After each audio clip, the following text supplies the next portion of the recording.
சிஎஸ்கேவோட சகாப்தம் முடிஞ்சிருச்சு அப்படின்னு எல்லாரும் சொல்லிட்டு இருக்காங்க. ஏன்னா தோனி வந்து கிட்டத்தட்ட அவ்வளோதான், தலை போதும், தலை எல்லாம் கிளம்புங்க அப்படிங்கிற அளவுக்கு சிஎஸ்கே ஃபேன்ஸ் எல்லாம் வந்து கதற ஆரம்பிச்சிருக்காங்க. சேப்பாக்கு வெளியே மைக்கோட போய் நின்னோம்னா கண்டமேனிக்கு திட்ட ஆரம்பிச்சிருக்காங்க சிஎஸ்கேவை. இப்படிப்பட்ட ஒரு சூழல்ல சிஎஸ்கே அவ்வளோதானா, இனிமே வந்து சிஎஸ்கேக்கு வந்து நல்லது நடக்காதா? சரி, இந்த சிஎஸ்கேவோட தோல்வி என்ன, தோனி வந்து இதுதான், இதுக்கு தோனி மட்டும்தான் காரணமா இல்லை வேறு காரணங்கள் இருக்கா, மறுபடியும் இன்னும் இந்த சீசனில் சிஎஸ்கேக்கு ஏதாவது வாய்ப்பு இருக்கா அப்படிங்கிறது எல்லாத்தையும் பற்றியும் நம்ம பேசுவோம்.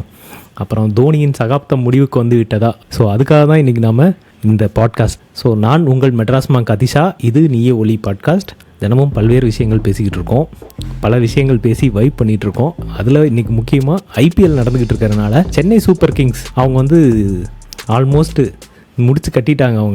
அவங்க வந்து இருங்க பாய் அப்படி சொல்லி திரும்பி ரிட்டர்ன் கொடுப்பாங்களா இல்லையா அப்படிங்கிறத பற்றி பேச நம்ம நண்பர் கார்கி பவா வந்திருக்காரு.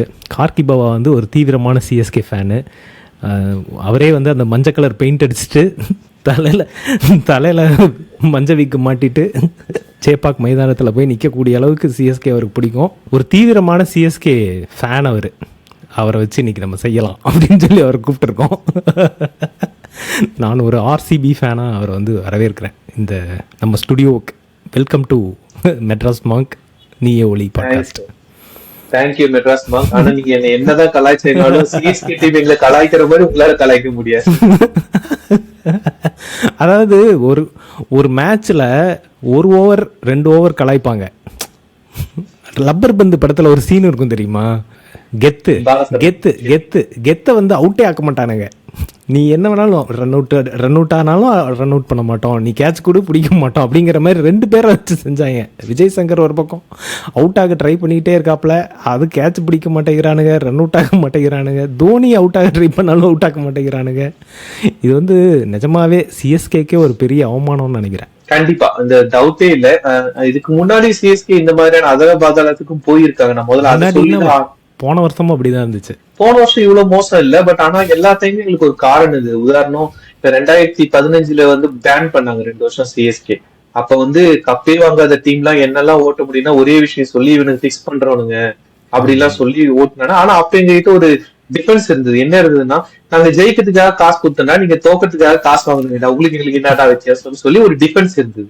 ஆனா 2 வருஷம் முடிஞ்சு வந்தப்ப சிஎஸ்கே எங்களுக்கு திருப்பி அடிப்பாங்கன்னு நம்பிக்கை இருந்தது. அதே மாதிரி வந்த உடனே ஒரு கப் அடிச்சிட்டாங்க. சோ எங்களுக்கு அந்த வலி பெருசா இல்ல.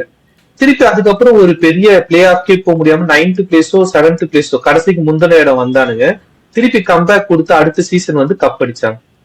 அது மாதிரி இதுக்கு முன்னாடி சிஎஸ்கே எங்களுக்கு ரசிகர்களுக்கு அடி கொடுத்தப்பெல்லாம் எங்க கிட்ட வந்து ஒரு ஒலி இருந்தது, நீயே ஒலின்ற போது தோனியே ஒலி அப்படின்னு ஒண்ணு இருந்தது. அடுத்த சீசன் நாங்க வந்துருவோம்டான்ட்டு. இந்த சீசன் ஏன் ரொம்ப வலிக்குது அப்படின்னா, அடுத்த சீசன் வந்துடாதீங்க தோனின்னு ஃபேன்ஸ் எல்லாம் கதற அளவுக்கு அவருடைய பெர்ஃபார்மன்ஸ் இருக்கு. தோனி இல்லாட்டி இந்த சிஎஸ்கே என்ன ஆகும்னு எங்களுக்கு தெரியல. இது வந்து எனக்கு தெரிஞ்சு மோஸ்ட் வந்து டவுன்ஃபால் ஆஃப் சிஎஸ்கேனா ரொம்ப மோசமான ஒரு லோயஸ்ட் பாயிண்ட் தான் இப்ப இருக்கிற இந்த ஜெயலலிதா இல்லாத அதிமுக மாதிரி இருக்காங்க. இல்ல இது ஆக்சுவலா என்னன்னா, ஜெயலலிதா இருந்தும் அதிமுக ஒரு லோ போச்சு 96ல. அப்படி தோனி இருந்தும் நாங்க லோல இருக்கிறோம். அப்படி தோனி வந்து ஆல்மோஸ்ட் எனக்கு தோனி எப்படின்னா, ஒரு ஒரு டைலாக் இருக்கும்ல, 100 ஆடுகளுக்கு வந்து ஒரு சிங்கம் வந்து லீடராக இருக்கிறது, 100 சிங்கங்களுக்கு ஒரு ஆடு லீடராக இருக்கிறதுன்ற ஒரு டைலாக் வரும். அது மாதிரி தோனி வந்து 100 ஆடுகளுக்கு ஒரு சிங்கம் லீடராக இருந்து ஜெயிச்சு கொடுக்குற ஒரு ஆள். இப்போ என்னன்னா, அந்த சிங்கத்துக்கு ரொம்ப வயசாயிருச்சு, அதுக்கு மூட்டு வலி முதுகு வலி அப்படின்னு ஸ்டீஃபன் ஃப்ளமிங்கே வந்து பேட்டி கொடுத்துருக்காப்ல. நீ இப்ப முட்டு கொடுக்குறன்னு கூட நினைச்சிக்கோ. ஆனா இதுல ஒரே ஒரு பாயிண்ட் சொல்றேன் நானு. ஆஸ் ஏ சிஎஸ்கே ஃபேனா, கிரிக்கெட் ஃபேனாவே சொல்றேன்.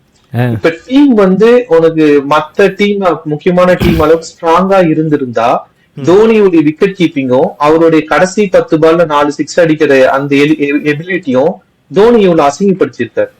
டீம் மோசமா இருக்கும் போது தோனி வந்து எக்ஸ்ட்ரா வெயிட் மாதிரி தான் எல்லாரும் பாக்குறாங்க.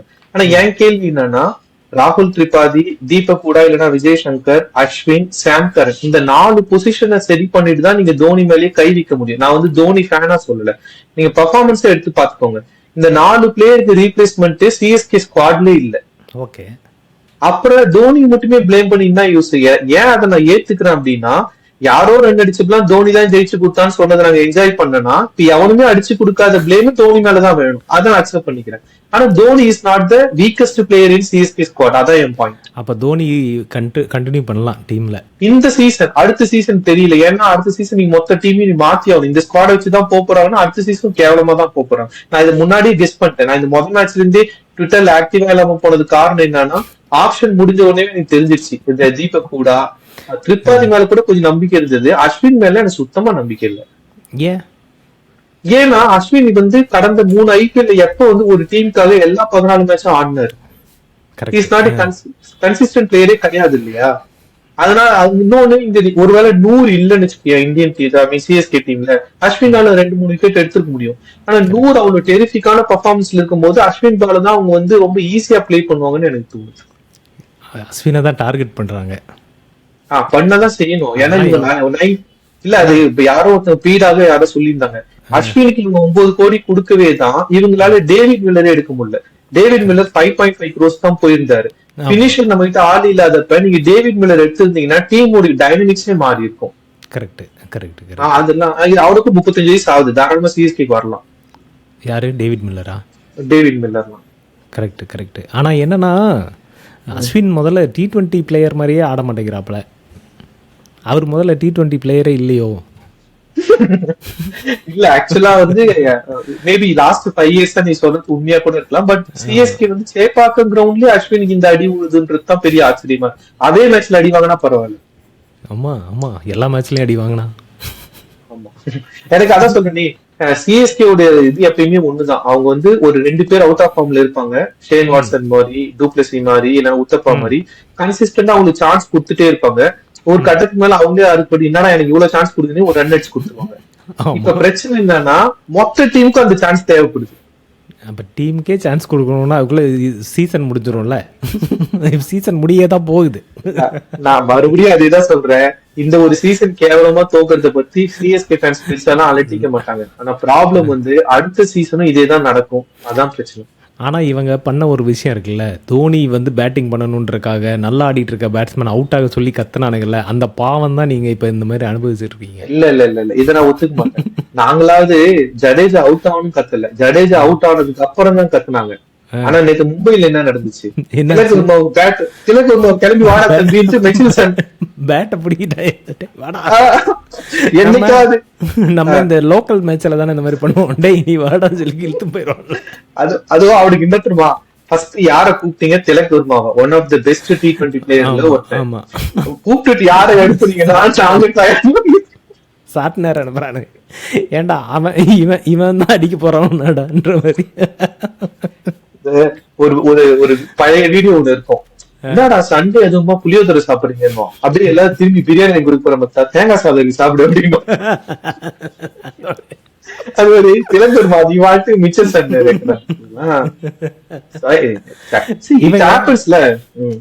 அவுட் ஆனதுக்காக கத்தல, தோனி வராருன்னு கத்துனாங்க. ரெண்டும் ஒண்ணுதான். ரெண்டாவது சிஎஸ்கே வந்து ஒரு சேசிங் டீமே கிடையாது. அவங்க வந்து கடைசி எத்தனை வருஷம் தெரியுமா, 6 வருஷமா 180+ சேஸே பண்ணதில்லை. யோசிச்சு பாரு, 180+ன்றது ஒரு மினிமல் ஸ்கோர் தான். அத கடைசியா எப்ப சேஸ் பண்ணாங்கன்னா 2018 வருஷம். சரி, ஓகே. நான் இந்த நம்பர் கேம் வச்சு நான் திருப்பி ஒரு கேள்வி கேக்குறேன். இந்த 6 வருஷத்துல சிஎஸ்கே எத்தனை வாட்டி கப் அடிச்சதுன்னு தெரியுமா உனக்கு? சொல்லு. 3 வருஷம். அதாவது 6 வருஷத்துல 3 சீசனு 180 சேஸ் பண்ணாத சிஎஸ்கே தான் கப் அடிச்சது. சோ இந்த நம்பர்ஸ் எல்லாம் வந்து ஒரு பொய்யான தகவல் தான் கொடுக்கும். என்னன்னா 180 அடிக்க விடல. ஆமா, இப்ப அடிக்க விடுறாங்கல்ல ரெகுலரா. அதுதான் பிரச்சனை. நீ இந்த சீசனை பத்தி பேசு, நான் கையெடுத்து கும்பிட்டு அடி இங்க அடி வாங்கிக்கிறேன். 6 சீசன் டேட்டா எடுத்துட்டு இருந்தீங்கன்னா என்கிட்ட அதோட அதிக டேட்டா இருக்கு. நான் என்ன சொல்றேன்னா, நீ நானும் எதுக்கு கிரிக்கெட் விளையாடும்? ஜெயிக்கிறதுக்கு தானே விளையாடும். ஆமா ஆமா. சிஎஸ்கே விட அதிகமா ஜெயிச்சவங்க எவனாவது ஒருத்தன் வந்து இதை பேசணும். அதான் என் பாயிண்ட். இந்த சீசன் அடி விழுது. எஸ், தப்பான ஸ்ட்ராட்டஜி, ஆக்ஷன்ல தப்பு பண்ணாங்க, டீம் லெவல்ல தப்பு பண்ணாங்க, ஈவன் தோனி விளையாட விதத்தை கூட தப்பு பண்றாங்க. எல்லாத்தையும் நாங்க ஏத்துப்பேன். ஆனா அதை வச்சுக்கிட்டு இங்க வரக்கூடாது. நான் இந்த சீசன் ஏன் திரும்ப பயங்கர அடின்னு சொல்றேன், இன்னொரு டேட்டா சொல்றேன் கேட்டுக்க. கடைசியா ஆர்சிபி நம்ம ஊர்ல ஜெயிச்சப்ப பெட்ரோல் 35 ரூபாய்க்கு வித்துதுன்றாங்க. சரியா? அப்ப அடுத்து நான் ஒண்ணு சொல்றேன். ஆர்சிபி கடைசியாக ஜெயிச்சப்போ ஒரு சாரி ஆர்சிபி விளையாட ஆரம்பிச்சப்போ ஒரு குழந்தை பிறந்துருந்துச்சுன்னா இப்போ அது ஓட்டு போட ஆரம்பிச்சிருக்கோம். அதான் விஜய்க்கு தான் ஓட்டு போடும். பட் ஆனால் அதுக்காக நாங்கள் வந்து ஆர்சிபியை விட்டு கொடுக்க முடியாது. அதை சரி நீங்கள் இல்ல, நான் ஆர்சிபி டார்கெட் பண்ணல. நேத்து தோத்த டெல்லி மேட்ச் எடுத்துக்கோ, அதுவுமே கிட்டத்தட்ட 10 வருஷத்துக்கு மோர் தென் டிகேட் அவங்க இங்க ஜெயிச்சதே இல்ல சேப்பாக்கத்துல. ப்ராப்ளம் வந்து அதுதான். அதுதான் நான் சொல்கிறேன். ஒன்று இவங்களுக்கு சேசிங் வந்து ரொம்ப பிரச்சனையாயிடுச்சு. இவங்க சேஸ் பண்ணி பழகணும், சேசிங்கே இல்லாமல் போயிடுச்சு. பல வருஷமாச்சு 180+ சேஸ் பண்ணி. இல்ல அது ஏன் யோசிச்சுப்ப, ரொம்ப சிம்பிள் தான். நீ சொன்னதை ஏத்துக்கிறேன். ஏன்னா நல்ல பவுலிங் போட்டு 180+க்குள்ளேயே இல்ல அதை விட்டுரு, நான் தான் சொன்னேன் அதை விட்டுரு. ஏன்னா 6 வருஷம் முன்னாடி இந்த தோனி கிட்டயும் ஜடேஜா கிட்டயும் டுவைன் பிராவோ கிட்டயும் இருந்த ஃபயர் வந்து இன்னைக்கு தோனி கிட்ட இல்ல, ஜடேஜா கிட்ட இல்ல, பிராவோ டீம்ல இல்ல. அதுக்கான ரீப்ளேஸ்மெண்ட் நம்மளுக்கு டாப்ல வந்துட்டாங்க. டூப்ளசி வந்தாரு, டெவன் கான்வே வந்தாரு டாப். ஆனா லோயர் பினிஷிங் இருக்குல்ல, ஆல்பி மார்க்கல் மாதிரி, பிராவோ மாதிரி, ஜோனி ஜடேஜா மாதிரி இப்ப பினிஷர் இவங்க எடுக்கல. அதனாலதான் எங்களால பினிஷ் பண்ண முடியல. எப்பயுமே பேட்டிங் ஸ்ட்ராங்கான டீம் தான் சிஎஸ்கே 18 வருஷத்துல. இந்த சீசன் அங்கதான் அடி வாங்குறாங்க. பேட்டிங்கும் இல்ல பவுலிங்கும் இல்ல. பவுலிங் பரவாயில்ல, இன்னைக்கும் டாப் 5 பவுலர்ஸ்ல கலிலும் 100 இருக்காங்க. பவுலிங் மோசம்னு நான் சொல்ல மாட்டேன், பேட்டிங் படுமோசமா இருக்கு. கரெக்ட். அது என்னன்னா ஜடேஜா சுத்தமாக ஃபார்மில் இல்லை, பேட்டிங்கு. தோனி ஃபார்மில் இல்லை. அப்புறம் அஸ்வினை வந்து ஒரு ஆல்ரவுண்டராக தான் வச்சுருக்காங்க. அப்போ மூணு விக்கெட் ஏற்கனவே போயிடுச்சு. நேத்து டீம் உடைய பேலன்ஸ் இருக்குல்ல, அதுக்கு இம்பாக்ட் பிளேயர் வந்து ரொம்ப ரொம்ப முக்கியம். அதை நேத்து குஜராத் டைட்டன்ஸ் எப்படி யூஸ் பண்றாங்க பாரு. அவங்க டீம்ல மொத்தம் 6 பவுலர் இருக்காங்க. நேத்து வாஷிங்டன்ஸ் வந்து பவுலிங்கே போடல, 5 பேர் தான் போட வச்சான். ஏன்னா 8 பேர் ஆளுக்கு 2 ஓவர் போடுறது இல்ல ஐபிஎல் T20. உனக்கு அந்த 5 பவுலர் அந்த பிச்சை ரீட் பண்ணிட்டு கரெக்டா போட்டானா 5 பேர் போட்டாலே போதும். ஆனா இப்ப நம்ம சிஎஸ்கே டீம்ல, எங்க டீம்ல என்ன பிரச்சனை இருக்குன்னா, அஸ்வின் ஆல்ரவுண்டர், ஜடேஜா ஆல்ரவுண்டர், சாம் கரன் ஆல்ரவுண்டர், விஜய் சங்கர் ஆல்ரவுண்டர், சிவம் துபே ஆல்ரவுண்டர்னு பவுலிங்கும் போட தெரியாம பேட்டிங்கும் 10 ரன் அடிக்க தெரியாம ஆல்ரவுண்டர் மட்டும் 7 பேர் வச்சிருக்காங்க. இது ஸ்ட்ராட்டஜிக்கல் ப்ராப்ளம் தானே. கண்டிப்பா நான் சொன்னேன் ஆப்ஷன். தோனி இருக்காப்ல, ஃபிளமிங் இருக்காப்ல, 4 வாட்டி கப்பு வேற 5 வாட்டி வாங்கியிருக்கீங்க. இப்ப கரெக்டா ஒரு ஹிண்ட் கொடுத்து அங்கதான் நான் வரணும்னு நினைக்கிறேன். என்னன்னா தோனி T20 விளையாடின காலத்துல இருந்த T20 டைனமிக்ஸ் மாறிடுச்சு. இப்ப SRH மாதிரியான எல்லாருமே இங்கிலாந்து வந்து டெஸ்டியே T20 மாதிரி பேஸ்பால் ஆட்டு போறானுங்க. அதான் வந்துட்டாங்கல்ல. தோனி வந்து இன்டர்நேஷனல் மேட்ச் விளையாடாதனாலும் போது இந்த சேஞ்சஸ் வந்து அவர் எப்படி மிஸ் பண்ணாரு. தோனிக்கு அட்வைஸ் பண்றதுக்கும் நம்ம இல்ல, ஆனா மிஸ் பண்ணிட்டு அட்வைஸ் பண்ணாலும் அவர் கேட்க மாட்டாப்ல. ஆமா இல்ல, கான்டெம்பரரி T20 உடைய நுவான்சஸ் வந்து சிஎஸ்கேவும் தோனியும் பிளமிங்கும் புரிஞ்சுக்கலன்னு தான் அவனுக்கு கண்டுபிடிச்சிட்டாங்க. மீதி டீம்லாம் சிஎஸ்கே எங்க அடிச்சா அவனுக்கு வலிக்கும்ன்றத கண்டுபிடிச்சிட்டாங்க. இன்னொன்னு மற்ற டீம் கேப்டன்ஸ் எல்லாம் ரொம்ப யங்ஸ்டர்ஸா இருக்காங்க. அவங்க இயற்கை, அதாவது ஆனா என்னன்னா நான் அதான் சொல்ல வரேன், என்னன்னா எல்லா டீம்லயும் யங் கேப்டன்ஸ் இருந்தாலும் அவங்க வந்து யாருக்கும் கட்டுப்பட்டு வாழல. எல்லாரும் தன்னிச்சையான முடிவுகள் எடுக்கிறாங்க, அவங்களே டீம் செலக்ட் பண்றாங்க, எல்லாம் பண்றாங்க. இங்க வந்து நீங்க தான் பன்னீர் OPS மாதிரி ஒரு முதல்வரை தானே வச்சிருக்கீங்க. அதாவது அந்த இவங்க வந்து ஜெயிலுக்கு போயிட்டாங்கல்ல, ஜெயலலிதா ஜெயிலுக்கு போனப்போ பன்னீர்செல்வம் வந்து இங்கே முதலமைச்சராக இருந்தார்ல, அது மாதிரி தான் இப்போ ருத்துராஜ் வந்து நீங்கள் வச்சுருக்கீங்க. அவர் வந்து சார் டிஆர்எஸ் எடுத்துக்கிட்டுமா அப்படின்னு கேட்குறான். நானே ஒரு ரியல் லைஃப் இன்சிடென்ட் இதுக்கு கரெக்டாக சொல்கிறேன். எங்கள் அப்பா வந்து திண்டிவனத்தில் அட்வொகேட்டாக இருந்தார். சரி, அவரால் நிறைய நல்லது எனக்கு நடந்துச்சு. ஒரு வாட்டி நான் பாஸ்போர்ட் அப்ளை பண்ணேன், தட்கல் அப்ளை பண்ணும்போது அந்த லோக்கல் ஸ்டேஷன் வந்து எனக்கு பாஸ்போர்ட் கொடுக்க மாட்டேன்னு சொல்லிட்டாங்க. கேட்டா எங்க அப்பாவுக்கும் சில அமைப்புகளுக்கு தொடர்பு இருந்தது காரணம் சொல்லி. அப்ப நான் அந்த இன்ஸ்பெக்டர் நேர்ல போய் பார்த்தப்ப அவர் ஒன்று சொன்னாரு, நீ உன் வாழ்க்கையில உங்க அப்பாவால நிறைய நல்லது மட்டுமே அனுபவிச்சிருப்பல, ஒரு கெட்டதே அனுபவி, ஒன்னும் தப்பு இல்ல போ அப்படின்னு. அதனால இந்த மாதிரி சொல்லிக்கிறியப்போ ருத்துராஜுக்கு நீ சொன்ன மாதிரி தோனி டீம்ல இருக்கிறதுனால ஒரு பிரச்சனை இருக்குன்னா 95 நல்லது இருக்கு ருத்துராஜுக்கு. ஐ அக்ரி, அவனால சுதந்திரமா செயல்பட முடியல அப்படின்றது உண்மைதான், அதான் இல்லன்னு மறுக்கல. ஆனா தோனி மாதிரி ஒருத்தர் கேப்டனா இருக்கும் போது ஒரு பிளேயரா, ஒரு ஹியூமன் பீயிங்கா, ஒரு கேப்டனா எப்படிலாம் மிளறுவதற்கான வாய்ப்பு இருக்குன்றத நான் சொல்லி தெரிய வேண்டியதில்லை. சோ அதனால காயினோட 2 சைடு மாதிரி தான். ருத்துராஜுக்கு ஒரு ப்ராப்ளம் இருக்கு, ஆனா அதை தாண்டி நிறைய அனுகூலங்கள் இருக்கு. அனுகூலம் இருக்கு, ஆனா அது ரிசல்ட்டா வரணும்ல. வந்துடும், இதெல்லாம் ஒரு சீசன் தானப்பா, 18ஆம் சீசன் ஆடும். ஒருத்தர் வந்து நான் ரீல்ஸில் பார்த்தேன், அவர் எங்கே பேசினாரு எதுன்னு தெரியல, ஏதோ ஒரு ப்ரோக்ராமில் ஒருத்தர் பேசுகிறாரு, சிஎஸ்கே ஃபேன் தான் போல், சிஎஸ்கே ஆதரவாளர் அப்படி வச்சுக்கலாம். நம்ம சிஎஸ்கே ஆதரவாளர் ஒருத்தர் வந்து பேசுகிறாரு. அவர் என்ன சொல்கிறாரு, பிசிசிஐ வந்து இந்த வருஷம் ஒரு புதுசாக ஒரு ரூல் கொண்டு வந்துட்டாங்க. பிச்செல்லாம் முன்னாடி வந்து இவங்களே அம்பையர்ஸ் வந்து இவங்க ஏதோ செக் பண்ணிடுவாங்க. இப்போ வந்து பிசிசிஐயே அவங்க ஆட்கள் வச்சு செக் பண்ணுறாங்க. அவங்க என்ன சொல்கிறாங்கன்னா, பிசிசிஐ வந்து பேட்டிங் ஃப்ரெண்ட்லி விக்கெட்ஸ் வந்து ரெடி பண்ணுங்கள், ஸ்பின் ஃப்ரெண்ட்லி விக்கெட்ஸ் பண்ணாதீங்க அப்படின்னு சொல்லிட்டாங்க. அதனால தான் இந்த வாட்டி வந்து சிஎஸ்கே தடுமாறுது. ஏன்னா அவங்க வந்து நிறைய ஸ்பின்னர்ஸோடு இறங்கிட்டோம், ஆனால் இவங்க பிச்சு வந்து ஒத்துழைக்க மாட்டேங்குது அப்படின்னு ஒரு தியரி சொன்னானுங்க. எனக்கு ரொம்ப இலுமினாட்டி தியரியை விட பயங்கரமான தியரியாக இருந்துச்சு. உண்மைதான், இந்த மாதிரிலாம் நடக்காங்க. நான் ஒன்னே சொல்றேன், இந்த சிஎஸ்கே ஃபேனுக்கான ஒரு எக்ஸாம்பிள் காரணம் இருக்கு. சிஎஸ்கேன்ற அணி வந்து கிரிக்கெட் ரசிகர்களால, கிரிக்கெட் ஆர்வலர்களால கட்டப்பட்ட ஒரு அணி கிடையாது. அது சக்சஸ் என்ற ஒரு விஷயத்து மேல கட்டப்பட்ட ஒரு அணி. இந்த டீமை சப்போர்ட் பண்ணா நம்மளுக்கு நிறைய சக்சஸ் கிடைக்கும், பொதுவாவே அப்படிதான் நம்ம பார்ப்போம் இல்லையா. அதனால பேசிக் கிரிக்கெட் கூட தெரியாதவங்க கூட தோனி ஃபேன் சொல்லிட்டு பெருமைப்பட்டுக்கிற ஒரு, அதனாலதான் இப்போ 2 வருஷம் முன்னாடி தோனி தான் இந்தியாவில எந்த கிரவுண்டுக்கு போனாலும் ஃபுல்லா எல்லோவா இருந்ததுல, அவங்க கிரிக்கெட் ஃபேன்ஸ் கிடையாது. அவங்க முக்கியமான காரணம் என்ன தெரியுமா, தோனி அப்ப ரிட்டையர் ஆயிடுவாருன்னு எல்லாம் எதிர்பார்த்தாங்க. ஓகே, இருக்கலாம், வாட் எவர் சர்க்காசம் பண்ணலாம். பாயிண்ட் வந்து அவங்க எல்லாம் சக்சஸ் வேணும்னு நினைக்கிற ஒரு ஆளுங்க. அதனாலதான் சிஎஸ்கே தோக்கறது அவங்களால தாங்கிக்க முடியல. ஏன்னா உன்னை நாங்க குடிச்சதுக்காகவே ஜெயிச்சுட்டே இருப்பேன்டா, நீ 2 மேட்ச் ஒரு சீசன் தோத்தாலே அவங்களால தாங்க முடியாது. வேற உங்களை மாதிரி ஆர்சிபி ஃபேன்ஸ் இருக்கீங்களே, நீங்க வந்து என்னைக்காவது ஆர்சிபி ஜெயிச்சா பதறிடுவீங்க, என்னடா ஜெயிக்கிறீங்க. நாங்க இப்பவே 2 மேட்ச் ஜெயிக்கும், அப்படிதான் எங்களுக்கு பதட்டமா இருந்தது. 3ஆவது மேட்ச் ஒரு செம ட்வீட் இருக்கு.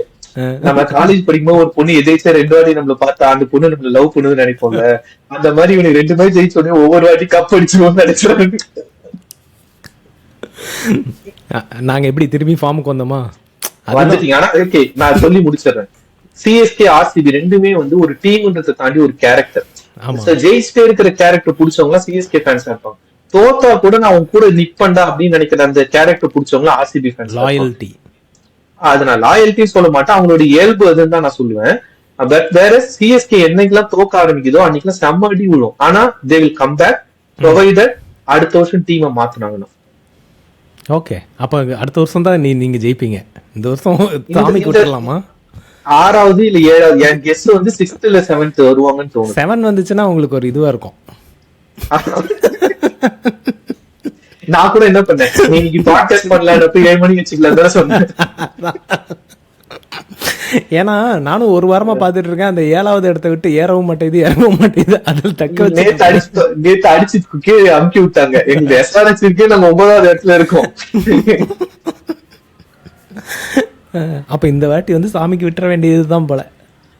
18 வருஷமா சாமி கூடுற நீங்க எல்லாம் எங்களை பார்த்து சிரிக்கிறீங்க பாத்தீங்களா, எனக்கு அதை நினைச்சு பாடம் வைக்க. ரமேஷ் கண்ணா ஒரு ஜோக் சொல்லுவான், கார்த்திக் சொல்லுவான், நான் காசெல்லாம் தூக்கி போடுறேன், உனக்கு வேண்டியது மேல எடுத்துக்கோ, நீயா பார்த்து கீழே போற கட்டத்துல ஒரு எடுத்து மட்டும் நான் எடுத்துக்கிறேன். ரமேஷ் கண்ணா இந்த அடாலசன்ஸ்னு ஒரு சீரியஸ் வந்திருக்குல்ல, அதுல இன்சல்ன்ற வார்த்தை யூஸ் பண்றாங்கல்ல, நாங்கெல்லாம் ஒரு கிரிக்கெட் இன்சல்ஸ், இன்வால்மெண்ட்ரி செலிபேட்ஸ், எங்களுக்கு அது கவலையே இல்லை. நாங்கள் அதை பற்றி பெருசாக கவலைப்பட்டுக்கிறது இல்லை. எங்களுக்கு வின்னிங் லூசிங் எல்லாம் அவசியம் இல்லை, நாங்கள் போராடுவோம். நாங்க மக்கள் சாம்பியன்ஸ். நீங்க எவ்வளவு பெரிய பொசசிவான ஃபேன்ஸ்னா அடுத்த டீம் காரங்க உங்களை கலாய்க்க கூட விட மாட்டீங்க, நீங்களே அடிக்க உங்க டீமை கலாய்ச்சி தள்ளுவீங்க. ஹாப்பியா இருப்போம். சிராஜ் வந்து ஆர்சிபியில் இருக்கிற வரைக்கும் ஒழுங்காவே போட மாட்டான். இந்த சீரியஸ்ல என்னன்னா அநியாயத்துக்கு ஒழுங்கா போட்டு 7-8 விக்கெட் எடுத்து கேப் வாங்கிட்டான். பெங்களூருக்கு வந்து உங்க காலி பண்ணான், அப்புறம் சொந்த ஊர் ஹைதராபாத் நேற்று அங்க போய் அவங்க காலி பண்ணான். ஆனா எனக்கு ஆர்சிபின்னு வரவே அதையும் பேசுறான். நம்ம சிராஜ ரீடைன் பண்ண மாட்டாங்க, யுஸ்வேந்திர சாகல ரீடைன் பண்ண மாட்டாங்க, ஆனா யாரு சர்ஃப்ராஸ் கான ரீடைன் பண்ணுவாங்க. இவ ஆர்சிபியோடைய எனக்கு தெரிஞ்சு நீ இப்ப யோசிச்சு பாரா, நம்ம ஏரியாலே ரவுடிங் யாருன்னா டக்குன்னு 4 பேர் சொல்ற மாதிரி T20 உடைய ஜாம்பவான்கள்னா Chris Gayle, AB de Villiers, Virat Kohli அப்படின்னு நமக்கு ஞாபகம் வரும்ல. எல்லாரும் மேக்ஸ்வெல் எல்லாருமே ஒரு பீரியட்ல ஒன்னா விளையாடுனானுங்க. அப்ப கூட இவங்களால கப்பு ஜெயிக்க முடியலன்றதுதான். அப்பெல்லாம் நாங்க ஃபைனல் வரைக்கும் வந்திருக்கோம். ஃபைனல்ல ஏற்பட்ட சிறிய பிரச்சனைகளால நாங்க அன்னைக்கு வரைக்கும் மொத்தமே சிஎஸ்கே வந்து இது வந்து 10 ஃபைனல்ஸ் விளையாடி இருக்கு, 5 ஃபைனல் ஜெயிச்சிருக்கு. ஆர்சிபி மொத்தமே 4 ஃபைனல் தான் விளையாடி இருக்கு, 4ல 1 கூட ஜெயிக்கல. நாங்க 4 ஃபைனல்ல 18 சீசன் ஆடி இருக்கோம், எதுலயுமே ஜெயிக்கல. அது ஒரு சொன்னா தெரியுமா, என்னது ஆர்சிபி வந்து முதல் மேட்ச் தோத்தாங்கன்னா அந்த சீசன் அவங்க ஜெயிச்சதே இல்லையா. முதல் மேட்ச் தோத்தாலும் எனக்கு ஜெயிச்சதே இல்லடா. நீ வந்து சிஎஸ்கே கலாய்க்கிறதுக்கு தான் தம்பி உங்களை கூப்பிட்டோம், நீங்க ஆர்சிபியை கலாய்ச்சிக்கிட்டு இருக்கீங்க, இது நல்லதுக்கு இல்லை. ஆர்சிபி பிளட்ஸ், அது தெரிஞ்சுக்க, ரத்தம் பார்க்காம விட மாட்டோம். ஐயோ நாங்க ஒண்ணு சொல்லிட்டே இருப்போம், 10 குச்சியை கொடுத்தா கூட தோனி கேப்டன் வந்து கப்பு ஜெயிச்சிருவாங்கன்னு அடிக்கடி சிஎஸ்கே ஃபேன்ஸ் எல்லாம் சொல்லுவாங்க. அததான் இப்ப சொன்னேன்ல, 100 ஆடு இருந்துச்சுனாலும் ஒரு சிங்கம் இருந்துச்சுன்னா இப்ப இவனுங்களை வச்சு தோனியால கூட ஜெயிக்க முடியல, இவனுக்கு எப்பேற்பட்ட குச்சிங்க பாத்து. இல்ல இப்போ எனக்கு அதுதான், ருத்ராஜால ஒரு டப்பா டீமை வச்சு ஜெயிக்க முடியாது, ஆனா தோனியால ஒருவேளை ஜெயிக்க முடியுமா என்னமோ. இல்ல இந்த டீம் வச்சு தோனியாலையும் ஜெயிக்க முடியாது. இப்ப டீமுக்கு தோனி தான் கேப்டனா இருக்காப்ல. இல்ல இல்ல இல்ல எனக்கு ஓகே, நீங்க நம்புங்க நம்பாட்டி போங்க, நான் தோனி தொடர்ந்து பார்த்துட்டு வந்திருக்கேன். அவன் இந்த டீமை ஹேண்ட் ஓவர் பண்றதுக்கு முதல்ல ஜடேஜா கொடுத்தான், அந்த சீசன்ல 3-4 மேட்ச் தோத்த உடனே திருப்பி ஜோடி கையில எடுத்துக்கிட்டான். அப்புறம் ரொம்ப செக் பண்ணி தான் ருத்ராஜ்கிட்ட கொடுத்தான். எனக்கு தெரிஞ்சு தோனி அப்படி எல்லாம் பண்ண மாட்டான். பட் என்னன்னா ஃபீல்டிங் செட்டப்ல மட்டும் அவனுடைய இன்வால்மெண்ட் இருக்கு. பட் பிளேயர் செலக்ஷன்லயோ மற்றதையோ வந்து ஏதாவது சஜஷன் கொடுக்க வாய்ப்பு இருக்கே தவிர எனக்கு ரொம்ப இன்வால்வ் பண்றான்னு நான் நம்பல. அப்படின்றியா? பட் டீம் செலக்ஷன் ஸ்ட்ராட்டஜி எல்லாம் அப்படிதான் இருக்கும். அதெல்லாம் பிளமிங்ல இருந்து அவன் முன்னாடியே சொன்னாங்க, அவங்களுக்கு ஒரு பெரிய திங்க் டேங்க் இருக்கு சிஎஸ்கேக்கு. பிளமிங் அப்புறம் நம்ம ஒருத்தர் கண்ணாடி போட்டுருப்பாரு, அவரு சாப்பிட்டுட்டே இருப்பாங்கல்ல. அந்த டீம் அது என்னன்னா, நான் மறுபடியும் அதுதான் சொல்றேன், இவனுங்க ஒரு சீசன் 2-3 சீசன் அடி பரணடி வாங்கினப்ப அடுத்த சீசன் டக்குன்னு எழுந்துட்டானுங்களே, திருப்பி அப்படி எழுந்தாதான் அது சிஎஸ்கே, இல்லைன்னா அது தோனி நான் எழுன்றேன். ஏன்னா பேன் பண்ண டைம்ல கூட பூனே சூப்பர் ஜெயின்ஸ் வந்து தோனி ஃபைனல் வரைக்கும் கூப்பிட்டு போனான். சோ தோனி விளையாடினாலே ஃபைனல் போயிடலான்றது தான் இருந்தது.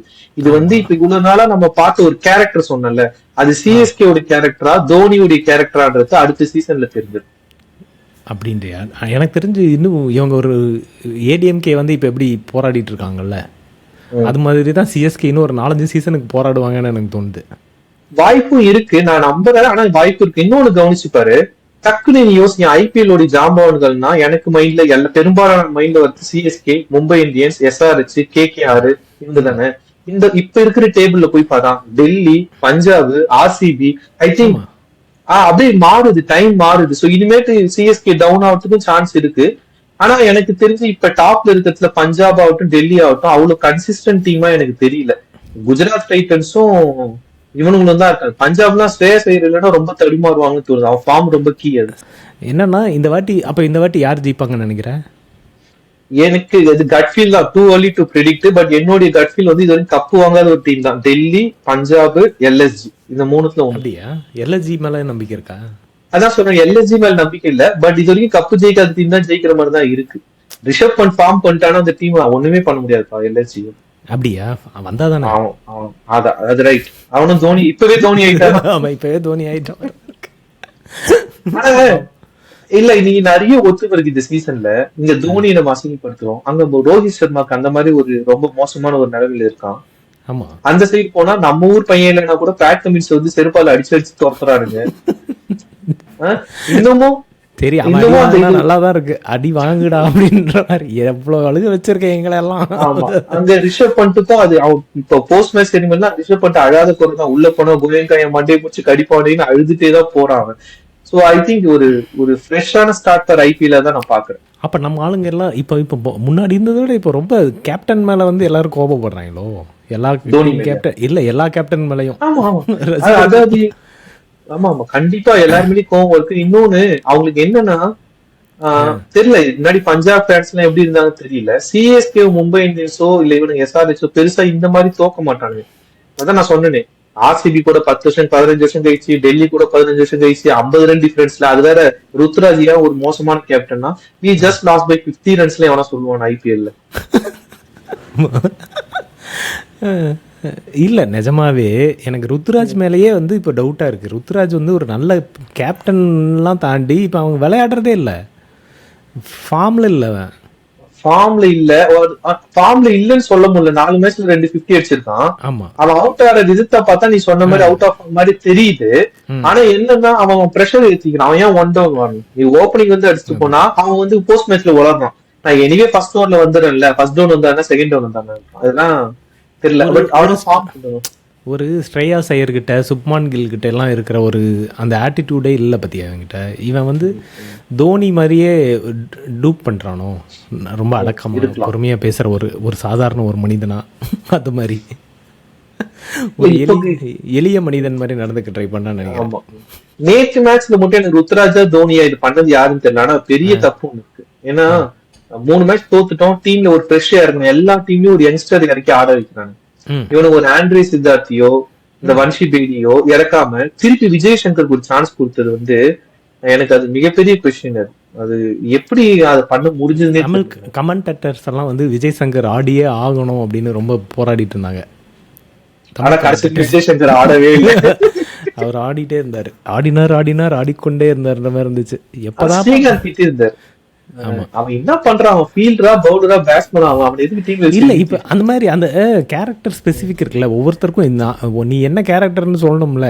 இப்ப டீம் மொத்தத்துலயுமே யாருக்கு என்ன கேரக்டர்னே தெரியல. ருத்ராஜ் வந்து ஓப்பனிங்கா இருந்தாப்புல, இப்ப பார்த்தா ஓப்பனிங் இல்லாம போயிட்டாப்புல. இப்போ மற்ற ஒவ்வொருத்தருக்குமே ஜடேஜாவா அஸ்வின் தான் லீடிங் ஸ்பின்னரா இருப்பாரு. பார்த்தா அஸ்வின் வந்து ஸ்பின்னரா இல்ல பேட்ஸ்மேனா இல்ல கிளாரிட்டி வேணும்ல.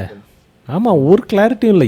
யாருக்கு என்ன பொசிஷன் கூட தெரியல. இல்ல ஒருவேளை ஓகே இப்ப இந்த சீசன் சிஎஸ்கே என்ன பண்ணணும், அது ரொம்ப முக்கியமான ஒரு பாயிண்ட். நம்ம ஜெயிக்கிறோம் ஜெயிக்காட்டி அடுத்த விஷயம். ரொம்ப கேவலமா அடி வாங்காம இருக்கணும்னா என்னோட கெஸ் வந்து ராகுல் திரிபாதிக்கு இவங்க இன்னொரு 2-3 மேட்ச் சான்ஸ் தரணும். ஏன்னா அவன் ஒருத்தன் தான் இந்த டீம்ல 200 ரன் சேஸ் பண்றதுக்கு தேவையான ஸ்டார்டிங்க கொடுக்கக்கூடிய கெப்பாசிட்டி இருக்கிற ஒருத்தர். அவன் ஒரு 40-50 ரன் அடிச்சா மட்டும்தான் அவனும் ரச்சின் ரவீந்திராவும் அவங்க 2 பேர் ரன் அடிச்சு. ஸோ திரிபாதிக்கு சான்ஸ் கொடுத்தே ஆகும். மிடில்ல இந்த விஜய் சங்கர் தீபகோட எல்லாம் தூக்கி போட்டு ஆண்ட்ரே சித்தார்த்தியோ இல்ல அன்ஷிபேடியோ ஒரு சான்ஸ் கொடுத்தே ஆகும். அண்ட் மிக முக்கியமா இவனுங்க பவுலர்ஸ் 7 பேரை வச்சு விளையாடுறத நிறுத்திட்டு ஒரு எக்ஸ்ட்ரா பேட்ஸ்மேனை டீமுக்குள்ள சேர்க்கணும். ஆனா அந்த எக்ஸ்ட்ரா பேட்ஸ்மேன் விஜய் சங்கரா இருக்கக்கூடாது. இப்படி பண்ண நான் எப்படி சொல்றேன் அப்படின்னா, ரச்சினும் இவனும் ஓப்பனிங் வரணும், ருத்ராஜும் 1 டவுன் திரிபாதி வரணும், 2 டவுன்ல அந்த ஆண்ட்ரே சித்தார்த் வரணும், அப்புறம் சாம் கரன் வரணும், தோனி வரணும், ஜடேஜா வரணும். அஸ்வினை வந்து வெளியே உட்கார வைக்கிறது கூட ஒன்னும் பிரச்சனை கிடையாதுதான் எனக்கு தோணுது. எல்லிஸ் பதினாறு யூஸ் பண்ணலாம். எல்லிஸ் வந்து சேப்பாக் மாதிரி ஒரு கிரவுண்ட்ல ஸ்லோவா போடுறவங்களுக்கு நல்ல சான்ஸ் இருக்கு. எல்லிஸ் கண்டிப்பா கொண்டு வரலாம். இதுக்குதான் ஒரே வழி. என்னன்னா நம்ம கிட்ட முன்னாடி இப்ப மும்பை எடுத்துக்கிட்டேன்னு வச்சுக்கேன், ரோஹித், சூரியகுமார், திலக், ஹர்திக் பாண்டியா, பும்ரான் 5 Indian players, 4 foreign players, team set. இது இல்லாம 2 பேர் நல்லா வச்சிருக்கோம். நம்ம டீம்ல எங்க டீம்ல என்ன பிரச்சனைனா 4 ஃபாரின் பிளேயர் இருக்கானுங்க, மீதி எது லோக்கல் பிளேயர் ஆள் இல்லை. ஏன்னா அந்த லோக்கல் பிளேயர்ல அஸ்வின், ஜடேஜா, தோனியே 3 இடத்த பிடிச்சிக்கிறாங்க. ஆமா, அந்த 3 இடமும் ரிட்டையர் ஆன கேஸ். மீதி இருக்க 4 யாரா எடுத்திருக்கீங்கன்னா சிவம் துபே, திரிபாதி. இதுல சிவம் துபே மட்டும் தான் அட்டாக்கிங் பிளேயர். திரிபாதி வந்து அப்படிதான். அவனை ஏன் எடுத்தான்னு தெரியுமா? எனக்கு தெரிஞ்சு தோனியோடைய சாய்ஸ் தான். அவன் பூனேக்கு விளையாடும் போது தொடர்ந்து 10 மேட்ச் 30 ரன் அடிச்சான் திரிபாதி, தோனிக்கு இருக்கும்போது. அப்ப வந்து தோனி சிஎஸ்கே வந்தா பெர்ஃபார்ம் பண்ணுவான்னு ஒரு நம்பிக்கையில எடுத்துட்டான். ஒரு ஸ்டார் பிளேயர் இல்ல இந்தியன் பிளேயர்ல. இவன் இப்ப ஸ்ரேயஸ் ஐயர் இருக்கான், இவன் இருக்கான், அபிஷேக் சர்மா இருக்கான், சாம்சங் இருக்கான், ஜெய்ஸ்வால் இருக்கான்னு இப்ப T20 விளையாடுற ஒருத்தம் கூட டீம்ல இல்ல. அது எப்படி? அது அடுத்த சீசன் அவனையா கடன் கொடுத்து வாங்கினாதான் உண்டு. ஆனா எனக்கு வந்து இந்த வருஷம் ஒரு இன்ஸ்டிங்க்ட் இருக்கு, ஆர்சிபி கப் ஜெயிக்கும் அப்படின்னு. All the best. கண்டிப்பா ஜெயிச்சா எனக்கு சந்தோஷம் தான். நாங்க ஜெயிக்கிறோம். இந்த இதை வந்து நோட் பண்ணி வச்சுக்க. இந்த வீடியோவை நாங்க ஜெயிச்சு இத வீடியோ எடுத்து போடுவோம். நான் வந்து ஆனா இந்த சீசன் ஆர்சிபி ஜெயிச்சாங்கன்னா எனக்கு டபுள் கங்க்ராச்சுலேஷன் சொல்றேன் நான். ஏன்னா ஐ திங்க் இந்த அளவுக்கு ஸ்ப்ரெட் ஆனது இல்லை. ஒரு 4-5 மேட்ச் முடிஞ்சதுக்கு அப்புறம் பார்த்தா ஒரு SRH CSK தவிர இது எல்லாருக்குமே சான்ஸ் இருக்கிற ஒரு பொட்டன்ஷியல காமிச்சிருக்காங்க. இவ்வளவு டஃப் கண்டஸ்டன்ட் நடுவில் ஆர்சிபி கப்பு ஜெயிக்குதுன்னா அது நிஜமே பெரிய விஷயம் தான். பாப்போம், ஜெயிச்சா ரொம்ப நல்லா இருக்கும். ஓகே, போதும், ரொம்ப நேரம் பேசிட்டோம், ரொம்ப கலாச்சிட்டு இருக்கோம். ஏன்னா பார்த்து அடி வெளுக்க போறானுங்க. சீக்கிரம் பப்ளிஷ் பண்ணிட்டு சிஎஸ்கே ஜெயிக்க ஆரம்பிச்சிடும். இந்த வீடியோ irrelevant ஆயிடும். நாளைக்கே போட்டாதான் உண்டு. பாப்போம். சரிடா, சிஎஸ்கே ஜெயிக்குதா இல்லையான்னு நாம் பொறுப்பு இருந்து பார்ப்போம். வேற ஒரு வீடியோல மறுபடியும் உங்க எல்லாரையும் சந்திக்கும் வரை உங்களிடமிருந்து விடைபெறுவது மெட்ராஸ் மங்க் அதிஷா. கார்கி, மிக மிக நன்றி. மறுபடியும் இன்னொரு இந்த ஐபிஎல் இன்னும் மிட் சீசன்ல இன்னொரு வாட்டி மீட் பண்ணுவோம். அப்போ என்ன கேட்போம். அதுவரை உங்களிடமிருந்து விடைபெறுவது உங்கள் மெட்ராஸ் மங்க் அதிஷா. இது நீயே ஒலி பாட்காஸ்ட்.